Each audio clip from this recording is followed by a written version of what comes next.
James Tandi is one of the foremost artists, African artists to emerge out of Africa in the medium of stone.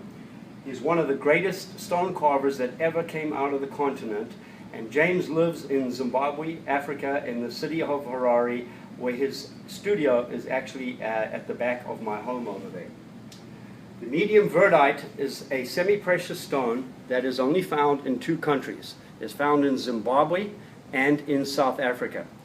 All of James's work is created with hammer and chisel, and the final product is finished by sanding, heating the stone, and polishing it.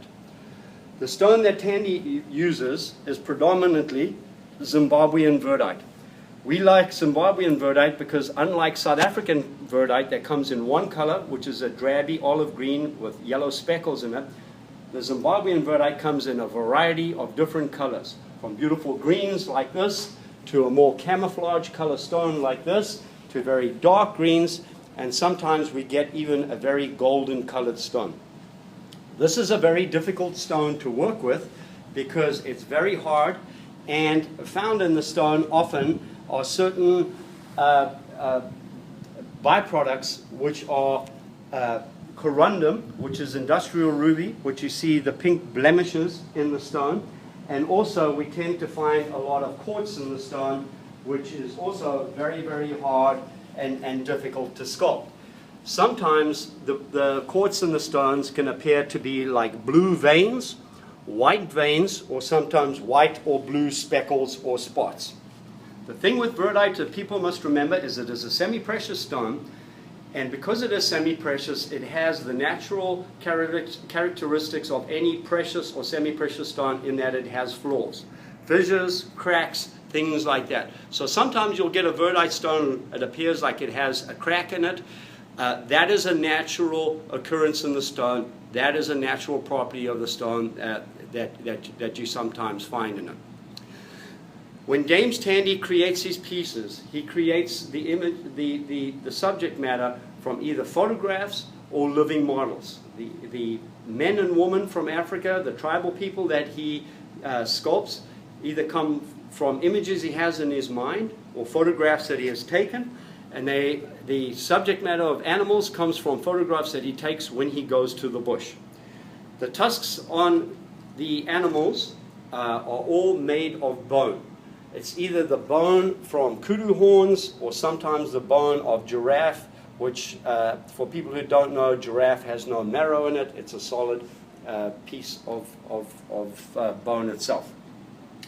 When James Tandi does the pieces, he initially sculpts the whole piece in hammer and chisel, and then he uses a Dremel tool to create the smoothness and the details like the lips, eyes, and hairs on the pieces and things like that. Once the sculpting process is finished, he then heats the stone till it's red hot, pours a clear wax over it, allows it to dry to its cool natural state, and then hand buffs the piece off. Now when you are cleaning these pieces, all you have to do is take Johnson's paste wax, put a thin film of wax on it, not cream, the paste wax, and let it dry for a couple of hours, and then you just hand buff it off with a nice soft rubbing cloth. You can even use nail brushes or a hard nylon brush that you use to scrub bathroom floors and everything to get in amongst the hair and things like that. Just be careful when you're brushing that you don't bang into an ear or something like that, because you could knock the tip of an ear off. So it is a bit of a delicate process.